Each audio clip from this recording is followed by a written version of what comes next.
Hello दोस्तों, हमारे YouTube channel में आप सभी का स्वागत है। तो इस वीडियो में हम गार्डन रिच बिल्डर्स स्टॉक को डिस्कस करने वाले हैं। काफ़ी सारे इंपॉर्टेंट टॉपिक्स को डिस्कस करेंगे। First of all management guidance के ऊपर डिस्कशन करने वाले हैं। अपकमिंग ऑर्डर्स को लेकर मैनेजमेंट के द्वारा कुछ चीज़ें कही गई हैं, उन्हें हम समझेंगे एंड उसके बाद हम स्टॉक की वैल्यूएशंस एंड टेक्निकल्स को भी डिस्कस करने वाले हैं और अपॉर्चुनिटीज़ को समझने वाले हैं। तो चलो शुरू करते हैं। मैनेजमेंट के गाइडेंस के ऊपर पहले डिस्कशन कर लेते हैं। तो देखो यहाँ पर हेडलाइन में कही जा रही है, रक्षा पीएसयू स्टॉक 24,221 करोड़ रुपए का ऑर्डर बुक। देखो दोस्तों, कंपनी के मार्केट कैप की बात करें तो 15,000 करोड़ के अप्रोक्स है और मार्केट कैप से भी ज़्यादा की ऑर्डर बुक है कंपनी की। काफ़ी अच्छी बात है, 24,221 करोड़ की ऑर्डर बुक है। प्रबंधन ने यानी कि मैनेजमेंट ने ग्रीन एनर्जी को बढ़ावा देने की बात कही। चलो थोड़ा विस्तार से हम इस चीज़ को समझते हैं। जीआरएसी प्रबंधन को ई फेरी सेगमेंट में संभावनाएं दिख रही हैं। देखो दोस्तों, अगर आप हमारे चैनल के साथ जुड़े रहते हो, रेगुलर वीडियोस को देखा करते हो, तो आप सभी को पता होगा कि कंपनी को recently 13 new hybrid electric ferries के लिए ऑर्डर्स मिले हैं वेस्ट बंगाल के तरफ से। ठीक है, तो यहाँ पर उसी चीज से रिलेटेड बातें कही जा रही है मैनेजमेंट के द्वारा कि ई फेरी सेगमेंट में संभावनाएं दिख रही हैं, आगे और भी ऑर्डर्स मिल सकते हैं इस सेगमेंट में। जीआरएसी के कमोडोर पीआर हरी ने ईटी नाउ के साथ एक विशेष बातचीत में बताया कि कंपनी को पश्चिम बंगाल सरकार से 13 हाइब्रिड फेरी के लिए एक नया ऑर्डर मिला है, जिसके बारे में भी हमने डिस्कस किया। और हरित ऊर्जा के लिए बढ़ते दबाव के कारण ई फेरी सेगमेंट में महत्वपूर्ण संभावनाएं दिख रही हैं। देखो दोस्तों, अभी का समय ऐसा है कि पूरी दुनिया ग्रीन एनर्जी के ऊपर ध्यान दे रही है। सभी सेक्टर्स में ग्रीन एनर्जी के ऊपर ही ध्यान दिया जा रहा है। लाइक पावर सेक्टर में आप सभी को पता है कि सोलर विंड पावर के ऊपर ध्यान दिया जा रहा है ज़्यादा से ज़्यादा। फिर यहाँ पर व्हीकल्स के अंदर बात करें तो इलेक्ट्रिक व्हीकल्स पर ध्यान दिया जा रहा है। एंड अगर हम शिपिंग सेक्टर में बात करें तो डीजल्स वाले जो शिप्स हैं उनके ऊपर से जो निर्भरता है वो कम की जा रही है एंड इलेक्ट्रिक शिप्स के ऊपर ध्यान दी जा रही है। ठीक है, मतलब ग्रीन एनर्जी के ऊपर यहाँ पर भी ध्यान दी जा रही है। तो उसी चीज को लेकर मैनेजमेंट के द्वारा ये चीजें कही जा रही है कि हरित ऊर्जा यानी कि ग्रीन एनर्जी के लिए बढ़ते दबाव के कारण इलेक्ट्रिक फेरीज सेगमेंट में महत्वपूर्ण संभावनाएं दिख रही हैं। आगे चलकर इलेक्ट्रिक फेरीज के लिए ऑर्डर्स और भी मिल सकते हैं कंपनी को, ये कहना है।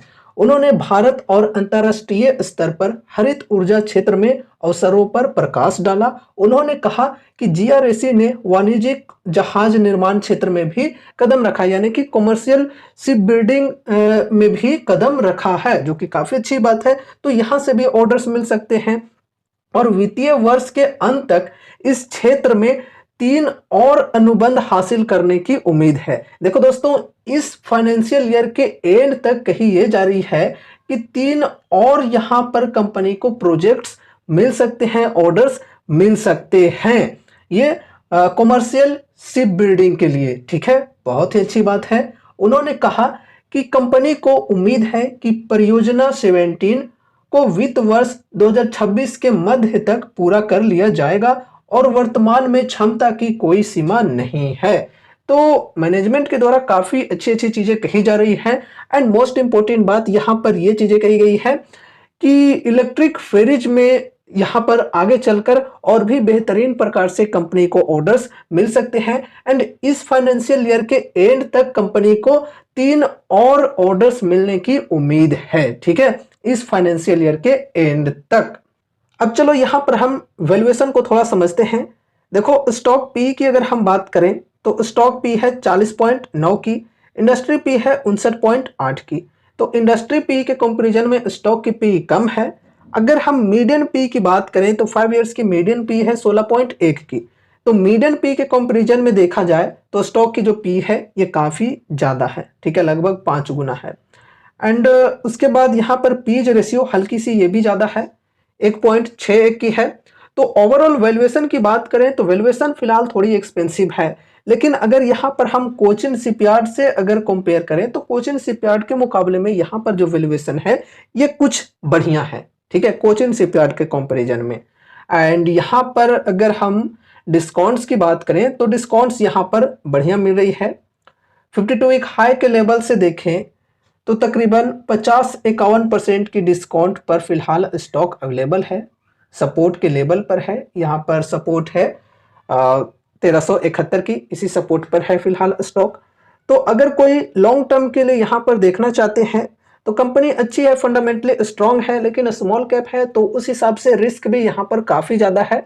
तो सोच समझकर लिमिटेड अमाउंट ही लगाना चाहिए एंड एक साथ सारा का सारा अमाउंट नहीं लगाना चाहिए। अगर यहाँ पर आपको मानकर चलो 1 लाख रुपए लगाने हैं तो आप इस लेवल पर 1 लाख का 10-15% लगा सकते हो, ठीक है। फिर अगर गिरावटें कंटिन्यू रहती है तो हर 5 से 10% की डिप पर 10 से 15% का जो अमाउंट है ये ऐड करते चलोगे। आप चाहो तो ये जो परसेंटेज है ये अपने अनुसार चेंज भी कर सकते हो, 15 से 20% भी रख सकते हो, या फिर अगर आपको इससे भी कम रखना है तो वो भी कर सकते हो अपने अनुसार, ठीक है। मैंने सिर्फ एग्जांपल दिया है।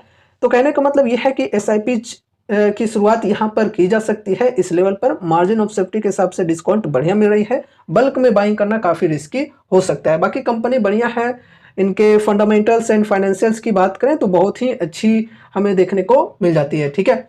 एंड यहाँ पर अगर हम सपोर्ट के लेवल्स की बात करें तो देखो, पहले यहाँ पर ये जो ट्रेंड लाइन है ये रेजिस्टेंस बनी हुई थी, लेकिन फिर ट्रेंड लाइन के ऊपर प्राइस चली गई, तो अब ये जो ट्रेंड लाइन है ये एज अ सपोर्ट वर्क करेगी, ठीक है। तो ये ट्रेंड लाइन सपोर्ट हो जाएगा। इसके बाद यहाँ पर देखो ये लेवल है 1371 की, ये सपोर्ट की लेवल है। उसके बाद ये हो जाएगी 1145 की लेवल। तो ये सपोर्ट के लेवल्स को ध्यान में रखना है। फर्स्ट है 1371, फिर सेकेंड 1145 और फिर ये ट्रेंड लाइन जो है ये भी सपोर्ट के लेवल है, ठीक है। एंड रेजिस्टेंस की बात करें तो रेजिस्टेंस है 1529 की फिलहाल। तो दोस्तों ये रही हमारी आज की video garden rich builders stock के ऊपर। अब एक बहुत ही जरूरी बात कि यहाँ पर हमने जो भी चीज़ों को डिस्कस किया है ये सिर्फ और सिर्फ एजुकेशनल पर्पज से किया है। तो इसलिए इस वीडियो को देखने के बाद अगर आपको कुछ भी इंटरेस्ट लगता है तो फिर आपको अपने तरफ से भी कुछ स्टडी एंड एनालिसिस करने हैं एंड उसके बाद ही कोई डिसीजंस लेने हैं, या फिर अगर आपके फाइनेंशियल एडवाइजर्स हैं तो उनसे एक बार कंसल्ट जरूर से करना है।